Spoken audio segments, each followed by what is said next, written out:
한국 트라우마 스트레스 학회 코로나19 대국민 심리지원의 발표를 맡은 홍보위원장 정찬승입니다. 왜 심리방역이 중요한가? 그리고 왜 심리방역이 필요한가? 그 이유와 목적은 세 가지로 들 수 있을 것 같습니다. 첫째는 감염자와 격리자의 스트레스와 심리적 트라우마를 해결하기 위해서, 둘째는 의료인, 행정지원팀 등 감염병 대응 관계자의 스트레스를 해결하기 위해서, 셋째는 감염병으로 인해 극심한 스트레스를 겪게 되는 시민 전체를 위해서입니다. 붕괴 사고, 침몰 사고, 화재 사고 등 제한된 시간과 장소, 그리고 한정된 사람들이 겪는 다른 재난과 달리 감염병은 눈에 보이지 않고 또 어떤 수단으로든 전염된다고 짐작하는 특성 때문에 감염병에 직접 노출이 되지 않은 시민들 대다수가 불안과 공포 등 스트레스 반응을 겪을 수 있습니다. 이로 인해 특히 기존의 정신질환 등 정신건강 문제를 갖고 있던 사람들의 병세가 악화될 수 있습니다.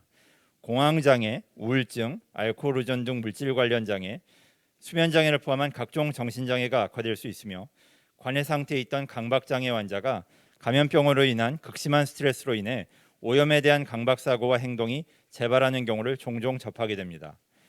별다른 정신건강 문제를 겪지 않던 사람도 감염이 되거나 격리가 되는 경우에 스트레스 반응을 겪고 심한 경우 트라우마 증상을 갖게 되는 경우도 있습니다. 가족이 감염될까 염려하거나 본인의 건강 염려증이 발병하는 사례도 있습니다. 이런 정신질환에 국한된 좁은 의미의 정신건강 문제만 발생하는 것이 아닙니다. 사회 전반에서는 감염병으로 인한 스트레스를 겪은 사람들이 불만과 분노가 끌어올라 외부의 투사 대상을 찾게 됩니다. 이런 군중 심리는 특정 개인이나 지역, 집단을 감염병 전파의 원인으로 지목하여 혐오의 감정을 쏟아내는 낙인 현상이 발생합니다. 그 대상이 되는 개인 혹은 집단은 사회 구성원의 모든 불안과 분노를 받아내는 희생양이 되고 맙니다. 군중 심리는 그에 편승한 개인의 정신 수준을 퇴행시켜서 건전한 이성, 합리적인 판단을 마비시키고 이를 악용한 언론, 인터넷 매체, 각종 유언비어 등 집단의 강력한 암시에 조종당하게 만듭니다. 유언비어를 포함한 감염병에 대한 잘못된 정보, 성급한 가설은 자아 강도가 약해진 개인의 의식을 사로잡아서 사회 전체의 건전성을 저해하고 개인의 정신건강을 후퇴시킬 뿐만 아니라 거짓 치료제에 대한 그릇된 정보로 생명을 앗아가기까지 합니다. 심리방역이라는 용어는 감염병에 대한 재난심리 지원을 가리킵니다. 심리방역에 대한 필요성의 대두와 심리방역 활동의 본격적인 시작은 2015년에 발생한 중동호흡기 증후군 메르스 사태라고 할 수 있습니다. 치명률이 높다는 특징과 더불어 발전한 위생관념, 건강에 대한 관심 등 여러 가지 이유로 온 국민이 큰 불안을 겪게 됐고 사회 전반에 크나큰 영향을 끼치고 말았습니다. 이것은 2014년 선행에서 발생한 비극적인 세월호 트라우마에 영향이 관여했을 수 있습니다.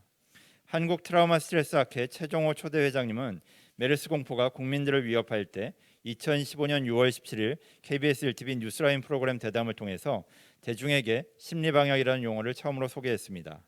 감염병에 직접 노출이 되건 안 되건 감염병 팬데믹의 시기에는 감염병 자체보다도 심리적인 영향이 훨씬 더 광범위한 영향을 끼치고 스트레스 요인이 되기 때문에 재난심리 지원이 반드시 필요합니다. 2020년 코로나19 사태가 시작된 후 재난정신건강 전문가들은 심리방역의 중요성을 본격적으로 널리 보급하기 시작했습니다. 이에 따라 전문가 교육, 정책 수립, 시민 홍보 등을 위해 심리방역을 정의할 필요가 대두됐습니다. 저는 심리방역이란 감염병으로 인한 마음의 고통을 예방하고 치유하는 것이라고 정의했습니다. 메르스 국내 유입이 확인되고 감염자들이 발생하여 시민들의 불안이 시작될 때 저는 재난정신건강위원회 내부 소통에서 감염병 정신건강 지침 제작을 제안했습니다. 당시에 다소 이른 감이 있었지만 집단적 불안의 특성상 단시일에 기하급수적으로 치솟는 불안, 공포의 심리는 오히려 선제적으로 정신건강 지침을 제작한 것이 다행으로 여겨질 정도였습니다. 당시 감염병 정신건강 지침은 세계적으로도 그 사례를 찾아보기 힘들 정도로 자료가 매우 희박했습니다. 저와 박한선 선생님이 주도하여 제작한 지침은 감염병 발생 시 정신건강의 가장 중요한 주제를 6가지로 정리했습니다. 잘못된 정보, 스트레스 반응에 대한 혼란, 감정의 억압, 자기관리의 소홀, 취약계층의 소외, 또 혐오와 낙인 등의 문제입니다. 가이드라인에서는 이 주제에 대해서 시민들에게 올바른 정보 습득, 정상적 스트레스 반응에 의해 감정 인정과 표현, 건강한 자기관리, 취약계층 지원과 관심, 낙인 방지와 이타심 등 6가지 지침 항목으로 제시했습니다. 재난정신건강위원회와 대한소아청소년 정신의학회 재난특임위원회가 공동으로 이 지침을 발표했습니다. 2015년 당시 SNS에서 유행하던 카드뉴스 형식을 심리방역 홍보에 최초로 도입하기도 했습니다. 메르스 사태를 거치면서 시민들의 불안과 공포, 무력감, 집단적인 피해 암시성 등 재난이 불러온 집단의식의 저해에 대해 재난시 정신건강 지침의 필요성에 대해서 실감하게 됐습니다. 메르스 사태가 지나가면서 정신의학 분야를 포함한 다학제, 다직역 연구팀이 보건복지부 정신건강기술개발사업단으로부터 의뢰받아 재난 유형과 개입 시기에 따른 재난정신건강 지원 서비스 모형 및 업무 수행 전략 개발 연구 과제를 시작했습니다. 이명수 선생님이 총괄 연구 책임자로 2015년부터 4년에 걸쳐서 재난정신건강 분야를 획기적으로 발전시키는 프로젝트였습니다. 그중에 저는 재난정신건강 지원 정보 콘텐츠 및 플랫폼 개발을 맡은 3세부에 참여했습니다. 3세부가 하는 일은 최선의 재난정신건강 정보를 제작하여 시민들에게 직접 전달할 수 있도록 하는 것입니다. 가장 중요한 작업은 인터넷에 재난정신건강 정보센터를 구축하여 누구라도 최상의 정보를 자유롭고 편리하게 이용하도록 하는 것이었습니다. 재난정신건강에 대한 큰 개념들을 알기 쉽게 정리하여 공급하고 큰 구조로서 재난 전기, 중기, 후기 각 3단계로 구분하여 장차 닥칠 수 있는 모든 종류의 재난을 망라해 각 재난에 대한 정신건강 지침과 도움 자료를 만들어 제공하는 홈페이지입니다. 재난정신건강정보센터는 세계에 내놓아도 돋보이는 수준의 질과 양을 갖춘 내용들을 담고 있습니다. 그러나 이 작업의 의의는 내부에 담긴 정보만이 아니라 그 구조에 있습니다. 시민들에게 어떤 정보를 어떻게 언제 제공할지에 대한 파이프라인이 구축된 것입니다. 이를 통해 예상치 못하게 갑작스레 닥친 재난에도 이 센터의 정보 구조를 따라 가이드라인을 제작하고 제공할 수 있게 됐습니다. 예를 들어 2017년 포항 지진 발생으로 시민들이 크게 동요했을 때 재난정신건강정보센터의 정보 구조와 자료들을 이용해서 각종 일반적인 재난정신건강 지침과 함께 지진 발생 시 마음건강 지침을 신속하고 유용하게 만들어 현장에 전달할 수 있었습니다. 이렇게 작성된 자료는 현장에 투입된 상담가와 시민들에게 큰 호응을 받고 매우 적극적으로 활용됐습니다. 시민에 대한 직접적인 심리 지원과 일선 상담가 교육에 훌륭히 활용된 재난정신건강정보센터는 2019년까지 4년 동안 총 665개의 건의 콘텐츠를 개발했고 최종적으로는 세계 최초로 재난 대비 마음건강 지침을 내놓았습니다. 연구 종료 후에는 국가 트라우마 센터로 자료와 관리를 이관하여 현재 심리방역을 포함한 재난정신건강 지원에 활용되고 있습니다. 2019년 12월 중국 후베이성 우한에서 최초 발생한 코로나 바이러스 감염증 19는 이후 중국과 전 세계로 확산됐습니다. 세계보건기구는 2020년 1월 30일 국제적 공중보건 비상사태를 선포했고 3월 11일 코로나19에 대해 팬데믹을 선포했습니다. 한국의 코로나19 발생 상황을 보면 2020년 1월 20일 한국을 방문한 중국인이 최초 감염자로 확진됐습니다. 정부는 1월 27일 코로나19 위기경보 수준을 주의에서 경계로 격상하고 중앙사고수습본부를 설치했으며 1월 30일, 31일, 2월 11일 세 차례에 걸쳐서 전세기를 투입하여 우한 교민을 국내로 이송했습니다. 우한으로부터 이송된 귀국자들의 격리시설에는 국가트라우마센터, 국립정신의료기관 4개소 등이 통합심리지원단을 구성하여 격리자들의 심리지원을 펼쳤습니다. 한국트라우마스트레스학회는 심리지원을 위한 오디오 비디오 파일을 제작하여 통합심리지원단에 제공했습니다. 최정호, 백종우, 현진이 그리고 제가 참여한 심리지원 자료는 2월 6일부터 격리시설에서 방송으로 송출되어 격리자들의 정신건강을 돌보는 데 기여했습니다. 특히 기존 메르스 사태에서 이미 제작되어 재난정신건강정보센터를 통해 다듬어진 감염병 유행 시 마음건강 지침을 업데이트하여 적시적소에 활용할 수 있었습니다. 이 지침은 일반인, 아이를 돌보는 어른, 격리자를 대상으로 했기에 즉각 방송용으로 녹음을 제작해서 격리시설에서 방송할 수 있었습니다. 특히 6번째에 있는 감염병 예방에 앞장선다는 자부심을 가지세요라는 지침의 항목은 당시 우한 교민들이 귀국했을 때 혐오와 낙인에 대해서 예방하는 효과가 있었습니다. 격리는 자신과 타인을 위한 가장 중요한 감염병 예방 활동입니다라고 선언을 하고 결코 낙인이나 부정적인 인식을 두려워하실 필요가 없습니다. 그리고 여러분이 격리 생활을 하는 것에 국가와 시민들은 깊은 마음을 갖고 있습니다. 격리 기간 후에도 당당하고 자신 있게 일상에 복귀하세요라고 밝힘으로써 교민들 그리고 격리자들이 앞으로 겪게 될 혐오와 낙인에 대한 두려움을 일소하는 효과를 가져왔습니다. 그리고 맨 마지막 메시지로는 우리의 마음속에는 스스로를 치유하는 힘이 있습니다. 또한 적절한 도움을 받으면 더욱 쉽게 이겨낼 수 있습니다.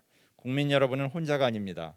언제나 정신건강 전문가의 도움을 받을 수 있습니다라는 핵심 메시지를 삽입했습니다. 재난정신건강정보센터까지 구축하면서 지침 제작과 시민교육, 홍보 작업에 참여하다 보니 최근에 관심이 높아진 재난과 트라우마에 대해 자료들이 만들어지고 전문가들이 적극적으로 이를 활용하여 각종 매체를 통해 전달하는 상황에 대해서 어떤 분류를 하고 체계를 정리해둘 필요가 생겼습니다. 시민에게 제공하는 재난정신건강 지침에 공통적으로 포함될 요소는 6가지 정도로 요약할 수 있습니다. 재난심리의 일반적인 특징, 예를 들면 재난 후의 심리적인 반응, 또 비정상적인 상황에 대한 정상적인 스트레스 반응이라는 점을 밝히는 것 등이 포함될 것이고, 두 번째로는 개별 재난의 특이성, 셋째는 회복 방법, 일상의 회복, 그리고 자신을 돌보기, 이웃을 돌보기, 안정화 기법 등이 해당될 것입니다. 그리고 그 다음으로는 주의사항, 술이나 해로운 약물 사용을 금지할 것, 그리고 언론 노출의 빈도를 적절히 조절할 것, 공신력 있는 정보를 이용할 것 등입니다. 그리고 전문가의 도움이 필요한 경우에 대해서 제시했고, 취약계층, 특히 임산부, 어린이, 노인, 장애인 등의 지원 등을 언급했습니다. 시민들에게 제공하는 재난정신건강 정보는 크게 4단계로 구분할 수 있습니다. 1단계로서 핵심 지침을 제작하고 2단계에서는 접근성을 강화해 쉬운 형태로 보급합니다. 3단계에서는 지침의 형식적인 틀에서 벗어나서 대중이 알고 싶은 내용을 언론과 홍보 매체를 활용해서 직접 전달합니다. 마지막 4단계에서는 충분히 확산된 건전한 재난정신건강 정보를 이용해서 시민들이 자발적으로 마음 건강에 대한 콘텐츠를 만들고 공유하는 것입니다. 먼저 1단계부터 살펴보면 가장 기초가 되고 가장 중요한 핵심 지침을 제작하는 것입니다. 전문가가 주체가 되어서 전문적인 내용을 전문적인 형식으로 만들고 배포 대상은 전문가, 보건당국, 국제기구, 학회, 기관, 단체, 언론, 시민 등이 됩니다. 시민을 위한 핵심 지침의 주된 배포 대상이 특히 전문가인 이유는 다수의 전문가들이 지침 내용을 숙지해야 올바른 지식과 방향으로 시민들을 도울 수 있기 때문입니다. 또한 영어 번역본을 가급적 제작해야 됩니다. 국가 트라우마 센터가 설립되는 등 이제 우리나라는 재난정신건강 영역에 있어서 급속한 성장을 이루었고 풍부한 지식과 경험을 축적했습니다. 이런 노하우를 이제 전 세계 각국과 공유하고 열악한 국가를 위해 도움을 주어야 합니다. 한국 트라우마 스트레스 학회는 대구 경북 지역에서 코로나19의 위세가 치솟을 때 코로나19 특별지원단을 조직하여 심리방역 활동에 신속히 돌입했습니다. 그중 심리지원 콘텐츠 개발팀은 감염병 심리사회 방역 지침 제작에 착수했습니다. 정신의학, 사회복지학, 심리학, 간호학 등 다학제, 다직역 20명의 필진이 구성되어 매일 진행된 비대면 회의를 통해서 구조와 내용을 다듬고 마침내 2020년 3월 21일 28개 주제로 구성된 감염병 심리사회 방역 지침을 발표했습니다. 대국민 마음건강 지침 작업에 여러 차례 참여하면서 점차 지침을 정리하는 기본 태도가 달라지게 됐습니다. 가장 중요한 점은 지침에 담을 내용은 지시가 아니라 공감이라는 것입니다.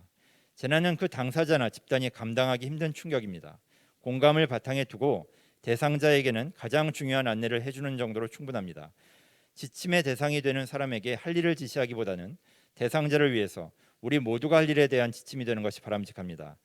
감염병 마음건강 지침의 중심은 질병이 아니라 사람이어야 합니다. 현재 정책과 사회 현상을 보면 우리 사회의 핵심이 마치 코로나19인 것처럼 보입니다. 인간은 질병의 고통 속에서도 놀라울이 많지 건강한 측면, 빛나는 창조성과 치유의 힘을 갖고 있습니다.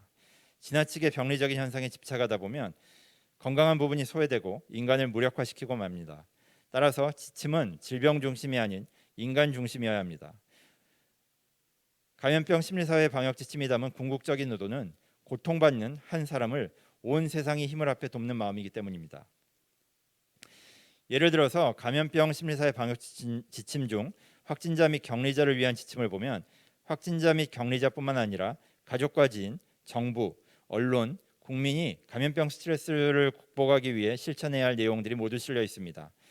확진자와 격리자에게만 부담을 주는 지침이 아니라 격리자를 돕기 위해 우리 모두가 실천해야 할 내용을 담고 있는 것입니다. 좀 더 자세히 내용을 들여다보면 확진자 및 격리자를 위한 감염병 심리사회 방역 지침의 가장 최우선은 당연히 확진자 및 격리자를 위한 안내일 것입니다. 치료 및 격리 기간에 힘든 마음이 들 수 있다는 것을 공감을 하고, 이것은 갑자기 힘든 일을 당할 때 누구나 경험하는 정상적인 스트레스 반응임을 알려주고 그 스트레스 반응들에 대해서 안내를 합니다. 우울감이나 불안, 짜증, 또 낙인과 비난에 대한 두려움, 돌봐야 하는 가족에 대한 걱정, 또 미래에 대한 걱정, 병과 치료 자체에 대한 두려움 등 여러 가지 스트레스 반응이 나타날 수 있음을 미리 알려주고, 또 지금 본인이 겪고 있는 스트레스 반응에 대해서 이해하고 마음을 좀 더 편하게 가질 수 있도록 안내하는 것입니다. 그리고 격리 기간 동안 스트레스를 줄이는 활동을 안내해주고 스트레스를 악화시키는 활동을 줄여볼 것을 권유를 합니다. 그리고 정신건강 전문가의 도움을 받아서 마음을 좀 더 편하게 할 수 있음을 안내해 줍니다. 이것에 그치는 것이 아니라 이 확진자 및 격리자의 가족과 지인은 그러면 이분들을 어떻게 도울 수 있는 것인가를 안내를 해줍니다. 가능한 그분들과 연락을 유지하고 응원을 해주실 것, 그리고 확진자 및 격리자의 스트레스를 이해하고 함께 대화하며 경청해 줄 것, 그리고 그분들이 심리적인 어려움이 있는지 늘 관심을 기울이고 필요할 때 연락할 심리 지원과 관련된 지원을 알아두라는 것을 조언을 합니다. 그리고 더 나아가서 정부는 그렇다면 확진자 및 격리자를 어떻게 대할 것인가, 어떻게 도울 것인가를 지침으로 선언을 합니다. 확진자 및 격리자가 감염병 재난의 가해자가 아니라 1차 피해자임을 정확히 인지하고 적절한 국가적 도움을 제공해야 한다는 것과, 또 격리 지침을 준수한 확진자 및 격리자에게 진심 어린 응원과 감사를 보내고 강력하게 정부로서 지지를 해야 된다는 것, 그리고 다학제 팀을 구성해서 정신건강 문제를 돌봐야 한다는 것, 명확한 의사소통 채널을 통해서 감염병 관련 정보를 규칙적이고 신속하게 제공할 것, 그리고 확진 및 격리 기간이 끝난 사람들이 사회로 복귀하는 데 필요한 경제적 지원과 사회적 낙인의 감소와 같은 실질적인 도움을 제공해야 할 것, 격리 기간 또는 격리 이후에도 심리적 어려움이 발생할 수 있음을 알려주고 도움을 받을 방법에 대한 정보를 미리 제공할 것을 안내합니다. 그리고 또한 언론이 담당해야 될 확진자 및 격리자를 돕는 지침을 제시합니다. 자극적인 제목과 흥미 위주의 기사를 자제하고 국민의 과도한 불안감을 최소화하려는 노력을 해야 한다는 것, 그리고 확진자 동선 공개 등이 공공보건을 위한 개인의 희생임을 인지하고 기사의 목적이 이에 벗어나지 않아야 한다는 것, 그리고 보도로 인해 편견이나 낙인이 조장되지 않도록 주의할 것을 당부합니다. 그리고 끝으로 그러면 온 국민은 확진자와 격리자를 어떻게 도울 것인가? 감염병에 대한 두려움이 당연하다는 것을 공감해주고, 하지만 이를 극복할 수 있는 유일한 방법은 포용과 이해임을 설명해 줍니다. 그리고 비난을 멈춰 줄 것, 그리고 확진자 및 격리자와 그 가족 지인들이 겪는 고통을 헤아려 줄 것, 그리고 치료와 격리는 감염 전파를 막기 위한 노력이므로 확진자와 격리자를 강하게 지지하고 격려해 줄 것을 당부하고, 또 SNS를 통해 긍정적인 메시지를 많이 전달해 줄 것, 그리고 끝으로 치료와 격리를 끝내고 돌아온 이웃, 친구, 동료를 따뜻하게 맞이해 줄 것을 당부합니다. 지금까지 살펴본 바와 같이 감염병 심리사회 방역 지침의 핵심은 어떠한 세부적인 내용보다는 고통받는 한 사람을 온 세상이 힘을 합해 돕는 마음을 담은 그 구조에 있습니다. 따라서 기획 단계부터 대상자별, 관심 주제별, 감염병 재난 시기별로 큰 분류를 나누고 그 아래에 어느 누구도 소외되지 않도록 무려 28개 세부 대상과 주제에 대한 지침을 만들었으며, 대상자뿐 아니라 모든 사회 구성원이 대상자를 돕기 위해 해야 할 일을 제시했습니다. 이 모든 내용은 한국 트라우마 스트레스 학회 홈페이지에 실려 있으며, 이것은 현재 전 세계에서 가장 체계적으로 정리된 감염병 심리 지원 지침입니다. 한국 트라우마 스트레스 학회는 코로나19가 비단 한국의 문제만이 아니라 전 세계를 위협하는 전 지구적 재난이며, 한국은 초기부터 코로나19에 효과적으로 대응한 방역 선진국이자 심리 방역에서도 가장 활발히 효과적으로 대응하는 모범이 된다는 점에서 감염병 심리사회 방역 지침을 영문으로 번역해서 세계 각국에 보급했습니다. 영문으로 번역된 감염병 심리사회 방역 지침은 전 세계 재난정신건강 전문가와 학회, 정부 기관들의 엄청난 찬사를 받았습니다. 이 작업은 국가 트라우마 센터에서 더욱 다듬어 감염병 심리사회 방역 지침 현장용으로 발전했습니다. 이런 필수적 핵심적인 기본 지침은 그 형식에 있어서 시민들이 직접 이용하는 것은 쉽지 않습니다. 그래서 제2단계로 접근성을 강화한 쉬운 지침이 필요합니다.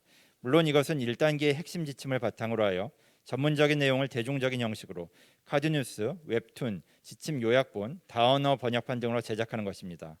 홈페이지, 이메일, SNS 등을 이용해서 전문가, 준전문가, 전공자, 당사자, 시민들, 언론 모두 관심을 갖고 이용할 수 있는 친근한 콘텐츠를 만드는 것이 목표입니다.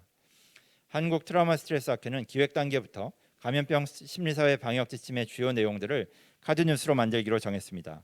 특히 세계 최초로 웹툰 작가와 협업하여 감염병 심리지원의 웹툰 형식을 도입했습니다. 정훈서 선생님이 대본을 쓴 지금이 아주 좋은 때입니다 콘텐츠는 코로나19로 얼어붙은 마음을 녹이는 중요한 메시지를 담고 있어서 폭발적인 조회수를 기록하며 널리 공유되어 읽혔습니다. 김은지 선생님의 힘들지만 괜찮습니다도 트라우마 치유의 이론을 매우 따뜻하고 쉬운 스토리로 담아낸 수작이며 영어로 번역되어 전 세계로 보급됐습니다. 조인희 선생님의 톡가사리는 인포데믹에 대한 놀라운 통찰과 해악이 담긴 흥미진진한 이야기입니다. 한국 트라우마 스트레스 학회는 서울시 코비드-19 심리지원단 국가 트라우마 센터와 협력해서 이렇게 접근성이 강화되어 친근하고 쉬운 지침을 더욱 효과적으로 널리 보급했습니다. 또한 감염병 중기인 최근에는 한국 트라우마 스트레스 학회에서 제작한 감염병 심리사회 방역 지침의 주요 내용을 기반으로 보건복지부, 대한신경정신의학회, 한국심리학회와 공동으로 코로나19와 함께하는 마음 건강을 지키는 7가지 수칙을 제작하고 배포하고 있습니다. 2단계에서 이미 충분히 시민들이 이용할 만한 쉬운 형태가 제작됐지만 이것은 관심을 가진 시민들만 읽는다는 제한점이 있습니다. 제3단계에서는 언론, 홍보 매체를 적극 활용하며 지침이라는 틀을 넘어서 시민이 관심 있는 주제에 대해 인터뷰, 칼럼, 영상 등을 통해 불특정 다수 시민에게 직접 전달하는 재난정신건강 정보를 제공합니다. 초대회장이자 2015년 메르스 사태부터 심리방역의 중요성을 설파한 최종호 선생님은 칼럼 기고와 인터뷰를 통해 회복을 위한 올바른 방향을 제시했습니다. 사상 초유의 감염병 재난 시기에 회장으로서 코로나19 특별지원단을 이끌며 활동하는 현진 선생님은 국민정신건강 실태조사 등 구체적인 자료를 제시하며 심리사회 방역이 좋은 정책으로 반영되도록 힘쓰고 있습니다. 또 부회장인 백종호 선생님은 많은 신문 칼럼과 방송 대담을 통해서 시민들에게 좋은 영향을 끼치고 있고 정책기획위원장 백명재 선생님은 방역 최전선인 경기도 선별진료소 현장에서 인터뷰를 하며 심리사회 방역 지침을 소개했습니다. 현장지원위원장 심인영 선생님은 국가 트라우마센터라는 중추적 책임과 역할을 감당하여 국민이 반드시 알아야 할 내용들을 신문 칼럼과 인터뷰를 통해서 전달했습니다. 편집위원회 부위원장인 이정현 선생님은 신문대담과 또 보건복지부 생방송을 통해서 감염병 중기의 심리방역에 대해 시민의 눈높이에 맞추어 친숙하고 공감 가득한 내용을 전했습니다. 홍보위원장인 저는 코로나19 국내 유입 초기에 심리방역의 정의를 소개하고 인포데믹에 대한 신문 칼럼과 국민정신건강 실태조사 결과에 대한 대담을 했습니다. 학술위원회 부위원장인 김은지 선생님은 외상후 성장에 대한 감동적인 강연으로 큰 화제를 모았습니다. 이 모든 작업을 통해서 보듯이 이제 우리나라는 심리방역의 선진국이며 한국 트라우마 스트레스 학회는 이런 작업의 한가운데에서 가장 중요한 핵심 개념과 실천을 생산하고 보급하고 있습니다. 더욱 중요한 사실은 대중 친화적인 수많은 콘텐츠들이 제1단계의 핵심 지침, 즉 전문가들의 연구, 체험, 토론, 합의를 거친 기본 심리사회 방역 지침으로부터 출발했다는 것입니다. 마지막으로 제4단계는 시민들이 직접 제작하는 마음건강 자료입니다. 시민 스스로 정신건강에 대한 높은 관심으로 자료를 만들고 공유하는 단계입니다. 건전한 시민정신으로 리질리언스를 함양하는 가장 바람직한 형태라고 할 수 있습니다. 여기에서도 1단계의 핵심 지침은 매우 중요합니다. 시민들이 주체가 되어 여러 컨텐츠를 만들 때 재난이라는 특수한 상황에서 잘못된 정보가 파고들어 부정확한 정보를 전달하거나 심지어 해를 끼칠 수도 있기 때문입니다. 재난 발생 시 전문가들이 신속하게 기본 지침을 정리해서 보급하는 것은 이런 시민활동까지 고려해야 합니다. 한국 트라우마 스트레스 학회의 심리사회 방역 지침 활동은 크게 4과정으로 요약할 수 있습니다. 저는 현재 사용 중인 홈페이지를 제작하고 2020년 1월에 공개했습니다. 이어서 코로나19 재난이 시작됐고 학회는 코로나19 특별지원단을 조직하여 그중 심리사회 지원 콘텐츠 팀이 가동됐습니다.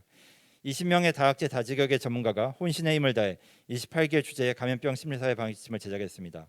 이를 바탕으로 일반 대중에게 쉽게 전달할 수 있는 콘텐츠인 마음건강 참뉴스를 제작해서 인포데믹에 대응한 믿을만한 정보를 제작하고 배포했습니다. 이런 초기 대응 과정은 저널 오브 코리안 메디컬 사이언스의 Psychosocial Support During the COVID-19 Outbreak in Korea Activities of Multidisciplinary Mental Health Professionals라는 제하의 논문으로 발표됐습니다. 감염병 심리사회 방역 지침의 보급과 확산의 구체적인 양상은 한국 트라우마 스트레스 학회 홈페이지 데이터를 통해 파악할 수 있습니다. 콘텐츠들이 본격적으로 보급된 3월에는 주당 조회수가 8,771회를 기록했습니다. 3월간 조회수 기록은 2만 1,000회를 상회했습니다. 2020년 1월에 공개된 홈페이지의 11월까지의 조회수의 총합은 8만 2,000회를 훌쩍 넘겼습니다. 주목해야 할 게시물은 한국 트라우마 스트레스 학회 코로나19 국민정신건강 실태조사 발표, 그리고 지금이 아주 좋은 때입니다. 그리고 감염병 유행 시 일반인을 위한 마음건강 지침 등이 있습니다.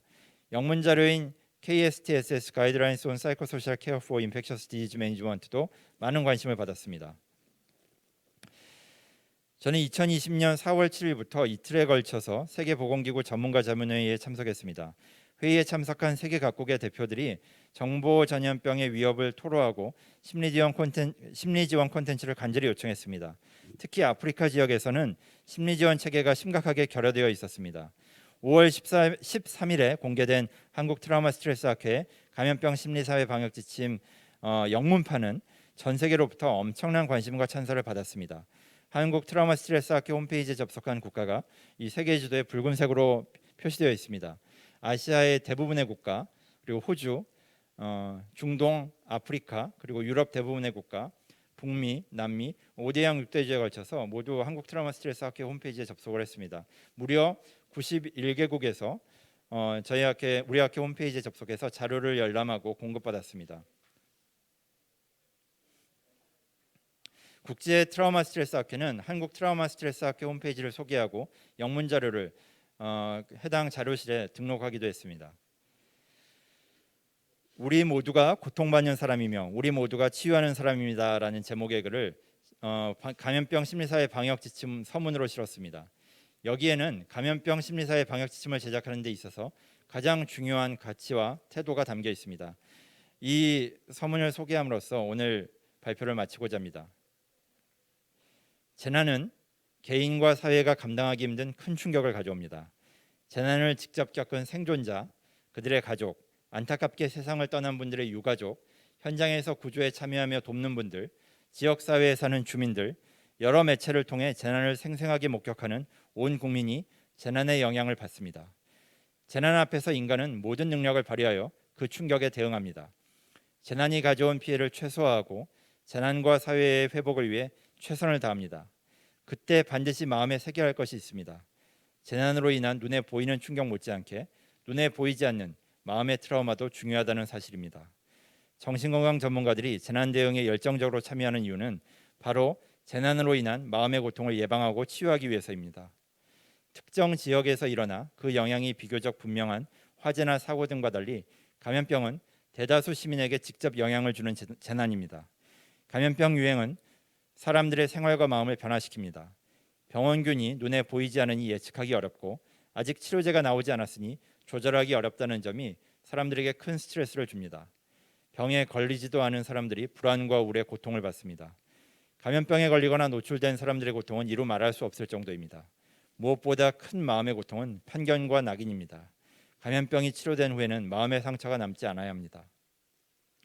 재난이 가져온 혼란에는 검증되고 합의된 치유와 회복의 길이 필요합니다.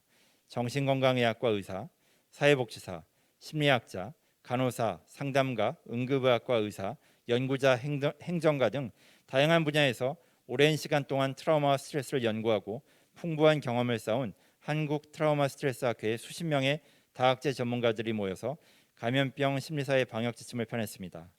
지금까지의 재난정신건강 지침은 주로 재난을 당한 사람이 어떻게 대처해야 하는지를 알려주는 것이었습니다. 우리가 펴내는 심리사회 방역 지침은 사람과 사회가 감염병으로 인한 마음의 고통을 예방하고 치유하는 구체적이고도 전방위적인 실천 방법입니다. 대상자, 관심 주제, 시기에 따라서 무려 28개 주제를 정해 각 주제 속에서 직접 피해자와 가족, 취약계층, 지인, 지역사회, 재난업무 종사자, 전문가, 종교, 언론, 국민, 정부가 감염병이 주는 마음의 고통을 해결하기 위해 실천해야 할 구체적인 지침을 제시합니다. 전문가들의 연구와 임상 경험, 치열한 토론과 합의, 철저한 문헌 조사를 통해서 고통받는 한 사람을 위해 온 세상이 힘을 합해 돕는 마음을 이 지침에 담았습니다. 감염병의 고통은 한 사람의 책임이 아니며 우리 모두가 도와야 합니다.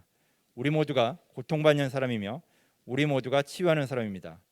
형형색색 다양하면서도 서로를 돕기 위해 하나 되는 마음, 그 마음이라면 감염병은 어떠한 상처도 남기지 못하고 사라질 것입니다. 고통받는 한 사람을 온 세상이 힘을 합해 돕는 마음, 한국 트라우마 스트레스 학회 정찬승이었습니다.